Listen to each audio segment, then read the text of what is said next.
साध संगत जी, ये गल है तकरीबन 35-40 साल पुरानी। हरियाणे दा जंपल सी कंवर शमशेर सिंह। ये पंजाब पुलिस दे विच पुलिस दा जरनैल सी ते इहदी पत्नी बीबी शीला नूं कोढ़ दा रोग हो गया ते इहदा असर ज़्यादा हत्थां ते होया। ते आप नूं पता कि हत्थ अपने शरीर दा एक ऐसा अंग हन जिहड़ा जिन्हों आपां बहुत जरूरी शरीर दा अंग कह सकते हाँ। महाराज दी बाणी विच बचन आउंदा, कहो रविदास हाथ पै नेड़े सहजे होए सुख होई। यानी हत्थ नूं शरीर दा सब तो नेड़ला अंग सच्चे पातशाह दी बाणी विच कहा गया। अपने शरीर उत्ते जिथे भी आपां नूं लोड़ आ किसी भी तरह की, भावें शरीर उत्ते खुरक भी होवे, आपां हत्थ उस वक्त उस जगह के उत्ते रखते हाँ तो अपने शरीर की लोड़ पूरी करते हैं। सो हत्थ शरीर का एक अहम अंग ने। ये बेचारी बीबी बहुत तंग हो गई शरीरक क्रिया साधन तो, इथों तक अपने दोते पोतियां नूं भी चुकण तो असमर्थ हो गई। ते कंवर शमशेर सिंह ने बहुत इलाज करवाया अपनी घरवाली का, बीबी शीला का, पर वो किसी भी डॉक्टरी इलाज नाल साध संगत फर्क ना पिया। ये पिछे कारण ये हुंदा है, जदों डॉक्टरी जां हिकमतगिरी जां वैदगिरी दे नाल अपने शरीर दे रोग दूर हुंदे ना, ते गुरु अर्जन साहब महाराज सच्चे पातशाह शहीदां दे सरताज दा एक बचन है फुनह बाणी दे विच। साहब जी कहंदे ने, औखद आए रास विच आप खलोया। ये परमात्मा की मेहर तो बिना तो दवाई भी कम नहीं करती। साध संगत जदों परमात्मा की रहमत होवे तां ही दवाई कम करती। खैर, ये साध संगत कंवर शमशेर सिंह का चंगा मिलन वर्तन सी सरदार वधावा सिंह दे नाल। सरदार वधावा सिंह जी उस वक्त भाषा विभाग विच चंगी उच्ची पदवी के उत्ते लगे हुए सन। ते कंवर शमशेर सिंह ने सरदार वधावा सिंह नूं आख्या कि सरदार साहब, मैं एक गल तो बहुत दुखी हाँ, मेरी घरवाली दे हत्थां दे उत्ते कोढ़ दा रोग है ते वो ठीक नहीं हो रहा। बड़ियां दवाइयां कराइयां, बहुत इलाज करवाया है, बहुत मैं दुखी हो गया। ते साध संगत सरदार वधावा सिंह जी गुरमत दे बहुत धारनी सन ते उन्हां उत्ते बहुत गुरु साहब की किरपा। उन्होंने आख्या कि तुसीं इउं करो, गुरु सर सुधार चले जाओ भाई शेर सिंह दे कोल। ते भाई शेर सिंह नाम कमाई वाले बहुत प्यारे गुरु दे सिख ने। जे किरपा हो गई तो बीबी जी उत्थों ठीक हो जाणगे, तुसीं जाओ उन्हां कोल एक बार जरूर। फिर साध संगत इलाके दे थाणेदार दे राहीं पता करके जरनैल साहब ने कंवर शमशेर सिंह ने अपनी घरवाली नूं कार विच बिठाया ते तुर पै। ते गुरु सर सुधार पिंड तो बाहर एक किरपान पाई हुई गुरु साहब सच्चे पातशाह का गात्रा किरपानधारी एक गुरसिख मिलिया उन्होंने। साइकिल के उत्ते ना वो डंगरां वास्ते अपनियां मझां वास्ते पट्ठे लिजा रहे सन। जरनैल साहब ने उन्होंने आख्या, मैं भाई शेर सिंह के घर बारे आप जी तो पुछना है, वो कित्थे रहिंदे ने। उन्होंने आख्या, मेरे मगर ही तुरे आओ। साध संगत वो गुरसिख अपने घर चला गया, साइकिल तो पट्ठे उतारे, मूँह हाथ धोता ते जरनैल साहब नूं मंजा डाह के दिता। वो बैठ गए कोल आके, कहंदे जी दसो। कहंदे मैं आप जी नूं पुछया सी, मैं भाई शेर सिंह दे घर जाना है, तुसीं मैनूं अपने घर लै आयो। ते साध संगत उन्होंने अगों उत्तर दिता, कहंदे मैं ही शेर सिंह हाँ, कम दसो जी, तुसीं किस काम आए हो, की हुक्म है।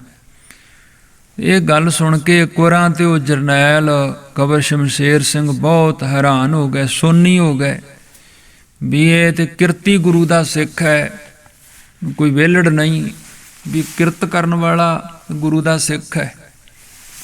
चलो खैर, उन्होंने अपने आउण का प्रयोजन दसिया तो क्या मेरी घरवाली नूं बीमारी है, इस तरह करके कोढ़ का रोग है, वेखो हत्थ बहुत बुरा हाल है। ਤੇ ਸਾਧ ਸੰਗਤ ਉਹਨਾਂ ਨੇ ਨਾ ਅੱਗੋਂ ਜਵਾਬ ਦਿੱਤਾ, ਭਾਈ ਸ਼ੇਰ ਸਿੰਘ ਜੀ ਹੋਰਾਂ ਨੇ, ਕਹਿੰਦੇ ਤੁਹਾਡੇ ਘਰ ਵਿੱਚ ਖਾਣ ਪੀਣ ਕੀ ਹੈ?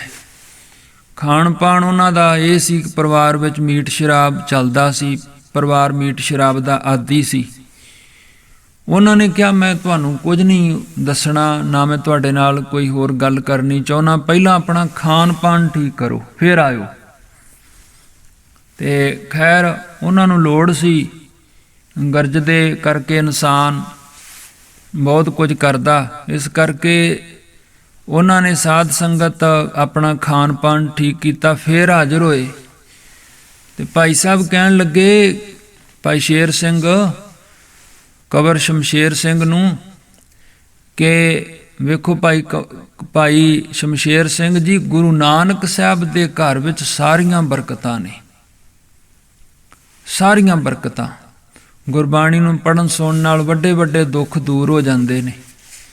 ਸਾਧ ਸੰਗਤ ਆ ਹਜ਼ੂਰੀ ਰਾਗੀ ਕੀਰਤਨ ਕਰਕੇ ਗਏ ਨੇ। ਭਾਈ ਸਾਹਿਬ ਭਾਈ ਹਰਚਰਨ ਸਿੰਘ ਜੀ ਹਜ਼ੂਰੀ ਰਾਗੀ ਸ੍ਰੀ ਦਰਬਾਰ ਸਾਹਿਬ, ਉਹਨਾਂ ਨੇ ਮੈਨੂੰ ਆਪਣੀ ਇਹ ਘੱਟ ਬੀਤੀ ਗੱਲ ਦੱਸੀ, ਮੈਂ ਇੱਥੇ ਵਿੱਚ ਹੀ ਗਾਥਾ ਨੂੰ ਰੋਕ ਕੇ ਆਪ ਨਾਲ ਸਾਂਝੀ ਕਰਨੀ ਚਾਹੁੰਦਾ। ਇੱਕ ਵਾਰ ਦੇਹਰਾਦੂਨ ਗਏ ਸਨ ਭਾਈ ਸਾਹਿਬ, ਉਹਨਾਂ ਦੀ ਆਪਣੀ ਹੱਡ ਬੀਤੀ ਹੈ, ਸੱਚਾਈ ਹੈ ਬਿਲਕੁਲ। ਤੇ ਉੱਥੇ ਇੱਕ ਬੜਾ ਰਈਸ ਸੇਠ, ਚੰਗਾ ਅਮੀਰ ਬੰਦਾ, ਜਿਹਦਾ ਗੁਰੂ ਰਾਮਦਾਸ ਸਾਹਿਬ ਸੱਚੇ ਪਾਤਸ਼ਾਹ ਦੇ ਘਰ ਵਿੱਚ ਬਹੁਤ ਸ਼ਰਧਾ ਸੀ, ਬੜਾ ਭਰੋਸਾ ਸੀ, ਤੇ ਉਹ ਆਇਆ ਕਰਦਾ ਸੀ ਮੱਥਾ ਟੇਕਣ ਵਾਸਤੇ। ਤੇ ਉਹਦਾ ਇੱਕ ਡਰਾਈਵਰ ਸੀ ਸਾਧ ਸੰਗਤ, ਉਹ ਡਰਾਈਵਰ ਦੇ ਹੱਥਾਂ ਦੇ ਉੱਤੇ ਐਗਜ਼ੀਮਾ ਸੀ, ਜਾਣੀ ਇਹ ਤਕਰੀਬਨ ਕੋਹੜ ਦਾ ਹੀ ਇੱਕ ਰੂਪ ਹੁੰਦਾ ਹੈ, ਉਹਦੇ ਹੱਥਾਂ ਦੇ ਉੱਤੇ ਰੋਗ ਸੀ। ਤੇ ਉਹ ਡਰਾਈਵਰ ਨੂੰ ਇੱਕ ਵਾਰ ਉਹਨਾਂ ਨੇ ਕਿਹਾ ਵੀ ਤੂੰ ਉੱਥੇ ਗੁਰੂ ਰਾਮਦਾਸ ਸਾਹਿਬ ਦੇ ਘਰ ਜਾਣਾ ਸਾਡੇ ਨਾਲ, ਤੇ ਬਾਹਰ ਗੱਡੀ ਦੇ ਵਿੱਚ ਹੀ ਬੈਠਾ ਰਹਿਣਾ, ਤੂੰ ਅੰਦਰ ਆਇਆ ਕਰ, ਅੰਦਰ ਜਾ ਕੇ ਤੂੰ ਹੀ ਵੇਖ, ਇੱਕ ਵਾਰ ਅਜਮਾਇਸ਼ ਕਰਕੇ ਗੁਰੂ ਰਾਮਦਾਸ ਸਾਹਿਬ ਦੇ ਘਰ ਅਰਦਾਸ ਕਰ ਤੇ ਇਸ਼ਨਾਨ ਕਰ, ਮਹਾਰਾਜ ਦੇ ਚਰਨਾਂ 'ਚ ਅਰਦਾਸ ਕਰ, ਤੇਰੇ ਤੇ ਵੀ ਕਿਰਪਾ ਹੋ ਜਾਏ। ਉਹ ਡਰਾਈਵਰ ਨੇ ਉਸੇ ਤਰ੍ਹਾਂ ਕੀਤਾ। ਜਦੋਂ ਸਾਧ ਸੰਗਤ ਗਿਆ ਤੇ ਉਹਨੇ ਜਾ ਕੇ 5 ਇਸ਼ਨਾਨਾ ਕੀਤਾ, ਸਰੋਵਰ ਦੇ ਵਿੱਚੋਂ ਅਰਦਾਸ ਕੀਤੀ, ਮਹਾਰਾਜ ਮੇਰੇ ਤੇ ਵੀ ਕਿਰਪਾ ਕਰੋ, ਮੇਰੇ ਹੱਥਾਂ ਤੋਂ ਇਹ ਜਿਹੜਾ ਕੋਹੜ ਦਾ ਰੋਗ ਹੈ ਠੀਕ ਹੋ ਜਾਏ। ਤੇ ਭਾਈ ਸਾਹਿਬ ਦੱਸਦੇ, ਕਹਿੰਦੇ ਦੇਹਰਾਦੂਨ ਤੱਕ ਜਾਂਦਿਆਂ ਜਾਂਦਿਆਂ ਉਹਦੇ ਜਿਹੜੇ ਰੋਗ ਸੀ ਉਹ ਕਾਫੀ ਹਟ ਗਿਆ, ਤੇ 1 ਹਫ਼ਤੇ ਤੋਂ ਵਿੱਚ ਉਹ ਸਾਰਾ ਰੋਗ ਬਿਲਕੁਲ ਠੀਕ ਹੋ ਗਿਆ, ਹੱਥ ਬਿਲਕੁਲ ਤੰਦਰੁਸਤ ਹੋ ਗਏ। ਤੇ ਭਾਈ ਹਰਚਰਨ ਸਿੰਘ ਦੱਸ ਰਹੇ ਸਨ ਕਿ ਕਹਿੰਦੇ ਅਸੀਂ ਆਪ ਵੇਖਿਆ ਹੱਥਾਂ ਦੇ ਉੱਤੇ ਬਿਲਕੁਲ ਰੋਗ ਖਤਮ ਹੋ ਗਿਆ, ਸਿਰਫ ਨਿਸ਼ਾਨ ਰਹਿ ਗਏ ਬਾਕੀ ਰੋਗ ਦੇ, ਬਿਲਕੁਲ ਉਹ ਰੋਗ ਖਤਮ ਹੋ ਗਿਆ ਹੱਥਾਂ ਤੋਂ। ਸੋ ਖੈਰ ਸਾਧ ਸੰਗਤ, ਇਹ ਗੁਰੂ ਨਾਨਕ ਸਾਹਿਬ ਦਾ ਘਰ ਹੈ, ਇੱਥੇ ਜੇ ਭਰੋਸਾ ਰੱਖੀਏ ਵੱਡੀਆਂ ਵੱਡੀਆਂ ਬਿਮਾਰੀਆਂ ਦੂਰ ਹੋ ਜਾਂਦੀਆਂ ਨੇ। ਆ ਜਿਹੜੀ ਸਾਧ ਸੰਗਤ ਸਰਬ ਰੋਗ ਕਾ ਔਖਦ ਨਾਮ ਸੰਸਥਾ ਹੈ, ਪਟਿਆਲੇ ਦੇ ਰਹਿਣ ਵਾਲੇ ਸਰਦਾਰ ਹਰਦਿਆਲ ਸਿੰਘ ਜਦੋਂ ਰਿਟਾਇਰ ਹੋਏ ਨੇ 1984 ਦੇ ਵਿੱਚ, ਤੇ ਉਹਨਾਂ ਨੇ ਇਹ ਸੰਸਥਾ ਬਣਾਈ ਸੀ। ਤੇ ਇਹ ਸੰਸਥਾ ਦੇ ਵਿੱਚ ਵੇਖ ਲਓ, ਕਈਆਂ ਨੇ ਦੇਸ਼ਾਂ ਵਿਦੇਸ਼ਾਂ ਦੇ ਵਿੱਚ ਇਹਨਾਂ ਦੇ ਕੈਂਪ ਅਟੈਂਡ ਕੀਤੇ, ਬਾਣੀ ਦਾ ਜਾਪ ਕੀਤਾ। ਤੇ ਇਹੋ ਜਿਹੇ ਰੋਗ ਜਿਨ੍ਹਾਂ ਦੇ ਬਾਰੇ ਮੈਡੀਕਲ ਸਾਇੰਸ ਦੇ ਵਿੱਚ ਇਲਾਜ ਕੋਈ ਹੈ ਹੀ ਨਹੀਂ, ਅਸਾਧ ਰੋਗ, ਉਹਨਾਂ ਨਾਲ ਇਹ ਵੀ ਰੋਗ ਠੀਕ ਹੋਏ ਨੇ। ਫਿਰ ਆਪਣੇ ਕੋਲ ਬਹੁਤ ਉਦਾਹਰਨਾਂ ਨੇ ਗੁਰੂ ਘਰ ਵਿੱਚ, ਅਨੇਕਾਂ ਉਦਾਹਰਨਾਂ ਨੇ। ਗੁਰੂ ਰਾਮਦਾਸ ਸਾਹਿਬ ਦੇ ਘਰੋਂ ਪਤਾ ਨਹੀਂ ਕਿੰਨਿਆਂ ਨੂੰ ਦੇਹ ਰੋਗਤਾ ਅੱਜ ਤੱਕ ਮਿਲ ਚੁੱਕੀ ਹੈ, ਮਿਲ ਰਹੀ ਹੈ, ਕਿਰਪਾ ਹੋ ਰਹੀ ਹੈ। 2003 ਦੇ ਵਿੱਚ ਗੁਜਰਾਤ ਦਾ ਵਾਸੀ ਸ੍ਰੀ ਵਾਸੂ ਭਾਰਦਵਾਜ, ਜਿਹੜਾ ਕਿ ਆਪ ਨੂੰ ਪਤਾ ਹੱਡੀਆਂ ਦੇ ਕੈਂਸਰ ਤੋਂ ਪੀੜਤ ਸੀ ਤੇ ਮਰਨ ਕਿਨਾਰੇ ਪਿਆ ਹੋਇਆ ਸੀ, ਡਾਕਟਰਾਂ ਦੇ ਹੱਥ ਖੜੇ ਸਨ ਵੀ ਇਹਦਾ ਇਲਾਜ ਨਹੀਂ ਕੀਤਾ ਜਾ ਸਕਦਾ। ਉਹ ਹਰਿਮੰਦਰ ਸਾਹਿਬ ਜਾ ਕੇ ਉਹਨੇ ਗੁਰਬਾਣੀ ਦਾ ਪਾਠ ਸੁਣਿਆ ਤੇ ਇੱਕਦਮ ਠੀਕ ਹੋ ਗਿਆ। ਖੈਰ ਕਹਿਣ ਤੋਂ ਮੁਰਾਦ ਵੱਡੇ ਵੱਡੇ ਅਸਾਧ ਰੋਗ ਸਾਹਿਬ ਦੀ ਬਾਣੀ ਦਾ ਆਸਰਾ ਲੈਣ ਨਾਲ, ਸੱਚੇ ਦਿਲੋਂ ਸੇਵਾ ਤੇ ਸਿਮਰਨ ਕਰਨ ਨਾਲ ਦੂਰ ਹੋ ਜਾਂਦੇ ਨੇ। ਤੇ ਇਹੀ ਗੱਲ ਸਾਰੀ ਸਮਝਾਈ ਭਾਈ ਸਾਹਿਬ ਭਾਈ ਸ਼ੇਰ ਸਿੰਘ ਜੀ ਹੋਰਾਂ ਨੇ ਕਬਰ ਸ਼ਮਸ਼ੇਰ ਸਿੰਘ ਨੂੰ ਤੇ ਉਹਦੀ ਘਰਵਾਲੀ ਬੀਬੀ ਸ਼ੀਲਾ ਨੂੰ। ਕਹਿੰਦੇ ਇਉਂ ਕਰੋ ਹੁਣ ਭਾਈ, ਤੁਸੀਂ ਰੋਜ਼ ਨਾ 5 ਬਾਣੀਆਂ ਦਾ ਪਾਠ, ਤੇ ਇਸ ਤੋਂ ਇਲਾਵਾ ਜਿਹੜੀ ਸਾਹਿਬ ਦੇ ਗੁਰੂ ਗ੍ਰੰਥ ਸਾਹਿਬ ਜੀ ਦੇ ਵਿੱਚ ਬਾਣੀ ਹੈ ਸੱਤਾ ਤੇ ਬਲਵੰਡ ਜੀ ਦੀ ਵਾਰ। ਇਹ ਸਾਧ ਸੰਗਤ 966 ਅੰਗ ਦੇ ਉੱਤੇ ਬਾਣੀ ਹੈ। ਸੱਤਾ ਤੇ ਬਲਵੰਡ ਦੀ ਬਾਣੀ ਗੁਰੂ ਗ੍ਰੰਥ ਸਾਹਿਬ ਦੇ ਵਿੱਚ ਦਰਜ ਹੈ। ਇਹ ਗੁਰੂ ਘਰ ਦੇ ਕੀਰਤਨੀਏ ਹੋਏ ਨੇ, ਜਿਨ੍ਹਾਂ ਨੂੰ ਹੰਕਾਰ ਕਰਨ ਕਰਕੇ ਤੇ ਗੁਰੂ ਮਹਾਰਾਜ ਦੇ ਹਜ਼ੂਰ ਕੀਰਤਨ ਦੀ ਸੇਵਾ ਬੰਦ ਕਰਨ ਕਰਕੇ ਤੇ ਮਹਾਰਾਜ ਗੁਰੂ ਨਾਨਕ ਸਾਹਿਬ ਨੂੰ ਅਪਸ਼ਬਦ ਬੋਲਣ ਕਰਕੇ ਗੁਰੂ ਅਰਜਨ ਸਾਹਿਬ ਨੇ ਆਖਿਆ ਸੀ ਤੁਸੀਂ ਫਿੱਟ ਗਏ ਹੋ, ਤੇ ਸਾਧ ਸੰਗਤ ਉਹਨਾਂ ਨੂੰ ਮੂੰਹ ਨਾ ਲਾਉਣ ਦੀ ਤਾਕੀਦ ਕੀਤੀ ਸੀ ਮਹਾਰਾਜ ਨੇ ਵੀ ਇਹਨਾਂ ਨੂੰ ਕੋਈ ਮੂੰਹ ਨਾ ਲਾਵੇ। ਫਿਰ ਭਾਈ ਲੱਦਾ ਜੀ ਪਰਉਪਕਾਰੀ ਨੇ ਇਹਨਾਂ ਨੂੰ ਬਖਸ਼ਾਇਆ ਸੀ, ਤੇ ਸੱਚੇ ਪਾਤਸ਼ਾਹ ਨੇ ਆਖਿਆ ਸੀ ਗੁਰੂ ਨਾਨਕ ਸਾਹਿਬ ਦੀ ਉਸਤਤ ਕਰੋ, ਤੁਸੀਂ ਨੰਬਰ 9 ਹੋ ਜਾਓਗੇ, ਠੀਕ ਹੋ ਜਾਓਗੇ। ਤੇ ਫਿਰ ਉਹਨਾਂ ਨੇ ਇਹ ਬਾਣੀ ਉਚਾਰੀ ਸੀ ਸਾਧ ਸੰਗਤ 966 ਅੰਗ ਗੁਰੂ ਗ੍ਰੰਥ ਸਾਹਿਬ ਦਾ ਸੱਤਾ ਤੇ ਬਲਵੰਡ ਦੀ ਜਿਹੜੀ ਵਾਰ ਹੈ। ਤੇ ਭਾਈ ਸਾਹਿਬ ਨੇ ਆਖਿਆ ਇਹ ਜਿਹੜੀ ਬਾਣੀ ਹੈ ਨਾ, ਇਹਨੂੰ ਤੁਸੀਂ ਜਾਂ ਤੇ ਆਪ ਵਿਚਾਰ ਕੇ ਪੜ੍ਹਨਾ ਹੈ ਜਾਂ ਕਿਸੇ ਤੋਂ ਸੁਣਨਾ ਹੈ, ਤੇ 5 ਬਾਣੀਆਂ ਦਾ ਪਾਠ ਕਰਨਾ ਹੈ ਰੋਜ਼। ਤੇ ਉਸ ਤੋਂ ਬਾਅਦ ਫਿਰ ਮਨ ਚ ਅਰਦਾਸ ਕਰਨੀ ਹੈ ਸਾਹਿਬ ਦੇ ਚਰਨਾਂ 'ਚ ਦੇਹ ਅਰੋਗਤਾ ਵਾਸਤੇ, ਗੁਰੂ ਮਹਾਰਾਜ ਜੀ ਜ਼ਰੂਰ ਕਿਰਪਾ ਕਰਨਗੇ। ਇਹ ਸਾਧ ਸੰਗਤ ਬਚਨ ਲੈ ਕੇ ਵਾਪਸ ਆ ਗਏ। ਤੇ ਜਰਨੈਲ ਸਾਹਿਬ ਦਾ ਜਿਹੜਾ ਪਰਿਵਾਰ ਸੀ ਕਬਰ ਸ਼ਮਸ਼ੇਰ ਸਿੰਘ ਹੋਰਾਂ ਦਾ, ਉਹ ਸਾਧ ਸੰਗਤ ਪੰਜਾਬੀ ਸਮਝਦਾ ਜ਼ਰੂਰ ਸੀ, ਪਰ ਬਾਕੀ ਦਾ ਉਹਨਾਂ ਦੇ ਘਰ ਵਿੱਚ ਕੰਮ ਅੰਗਰੇਜ਼ੀ 'ਚ ਹੁੰਦਾ ਸੀ ਜਾਂ ਹਿੰਦੀ 'ਚ ਹੁੰਦਾ ਸੀ। ਇਸ ਕਰਕੇ ਜਰਨੈਲ ਸਾਹਿਬ ਨੇ ਆਪਣੇ ਦਫ਼ਤਰ ਦੇ ਵਿੱਚ ਇੱਕ ਸੇਵਾਦਾਰ ਸਾਧੂ ਸਿੰਘ ਉਹਦੇ ਤੋਂ ਪੁੱਛਿਆ ਕਿ ਕੋਈ ਗੁਰਸਿੱਖ ਹੋਵੇ ਜੋ ਗੁਰਬਾਣੀ ਦਾ ਪਾਠ ਅਰਥਾਂ ਨਾਲ ਸ਼ੁੱਧ ਉਚਾਰਨ ਸਹਿਤ ਵਧੀਆ ਢੰਗ ਨਾਲ ਕਰ ਸਕਦਾ ਹੋਵੇ। ਤੇ ਸਰਦਾਰ ਸਾਧੂ ਸਿੰਘ ਨੇ ਆਖਿਆ ਗਿਆਨੀ ਹਰਬੰਸ ਸਿੰਘ, ਜੋ ਉਸ ਵੇਲੇ ਚੰਡੀਗੜ੍ਹ ਪੁਲਿਸ ਮਹਿਕਮੇ ਦੇ ਵਿੱਚ ਆਫਿਸ ਸੁਪਰਡੈਂਟ ਦਾ ਕੰਮ ਕਰਦੇ ਸਨ। ਉਹਨਾਂ ਨੇ ਆਖਿਆ ਉਹ ਬੜੀ ਰੰਗ ਰਤੜੀ ਰੂਹ ਨੇ, ਬੜਾ ਸ਼ੁੱਧ ਉਚਾਰਨ ਕਰਦੇ ਨੇ, ਤੇ ਸਾਧ ਸੰਗਤ ਆਪ ਨੂੰ ਪਤਾ ਹੋਵੇ ਇਹ ਗਿਆਨੀ ਹਰਬੰਸ ਸਿੰਘ ਜੀ ਉਹੀ ਨੇ ਜਿਨ੍ਹਾਂ ਨੇ ਸਮੁੱਚੇ ਗੁਰੂ ਗ੍ਰੰਥ ਸਾਹਿਬ ਜੀ ਦਾ ਟੀਕਾ ਕੀਤਾ ਹੈ। ਤੁਲਨਾਤਮਕ ਅਧਿਐਨ ਨਿਰਣੈ 14 ਜਲਦਾਂ ਦਾ ਸਟੀਕ ਹੈ। ਸਾਧ ਸੰਗਤ ਜਿਹੜਾ ਗੁਰੂ ਗ੍ਰੰਥ ਸਾਹਿਬ ਜੀ ਦੇ ਅਰਥ ਨੇ ਤੇ ਇਹ ਗਿਆਨੀ ਹਰਬੰਸ ਸਿੰਘ ਜੀ ਨੇ ਕੀਤੇ ਨੇ, ਇਹ ਉਹੀ ਗਿਆਨੀ ਹਰਬੰਸ ਸਿੰਘ ਨੇ।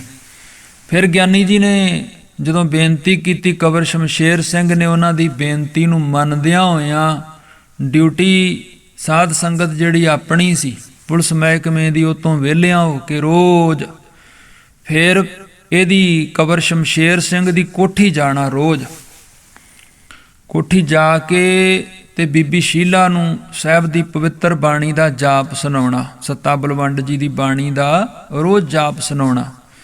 ਜਿਉਂ-ਜਿਉਂ ਪਾਠ ਬੀਬੀ ਜੀ ਸੁਣਦੇ ਰਹੇ ਤਿਉਂ-ਤਿਉਂ ਰੋਗ ਉਹਨਾਂ ਦਾ ਹਟਦਾ ਗਿਆ। ਦਿਨੋਂ ਦਿਨ ਹੋਰ ਕਿਰਪਾ ਹੋਈ ਗਈ।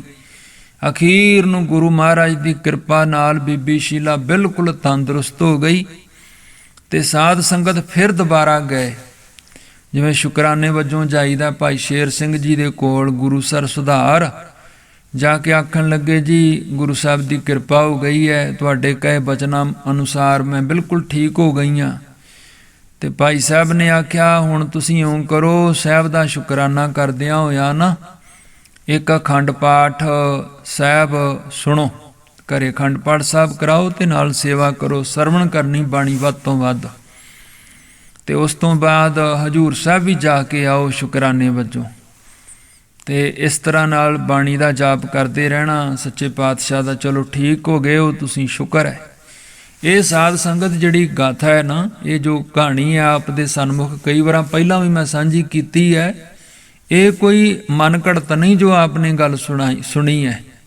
ਇਹ ਜਿਹੜੀ ਵਾਰਤਾ ਹੈ ਨਾ, ਇਹ ਗਿਆਨੀ ਹਰਬੰਸ ਸਿੰਘ ਜੀ ਹੋਰਾਂ ਨੇ ਜਦੋਂ ਟੀਕਾ ਲਿਖਿਆ ਹੈ, ਤੇ ਸਟੀਕ ਜਿਹੜਾ ਰਾਮਕਲੀ ਰਾਗ ਦੇ ਵਿੱਚ ਸੱਤੇ ਬਲਵੰਡ ਦੀ ਵਾਰ ਦੇ ਅਰਥਾਂ ਦਾ ਜਿਹੜਾ ਉਥਾਨਕਾ ਹੈ ਨਾ, ਭੂਮਿਕਾ, ਉਹਦੇ ਵਿੱਚ ਇਹ ਗਾਥਾ ਗਿਆਨੀ ਜੀ ਹੋਰਾਂ ਨੇ ਖੁਦ ਲਿਖੀ ਹੋਈ ਹੈ, ਆਪ ਜੀ ਪੜ੍ਹ ਸਕਦੇ ਹੋ। ਸੋ ਗੁਰਬਾਣੀ ਦੀ ਸਾਧ ਸੰਗਤ ਤੇ ਪ੍ਰਤੱਖ ਪਾਰਸ ਕਲਾ ਦੀ ਇੱਕ ਉਦਾਹਰਨ ਹੈ।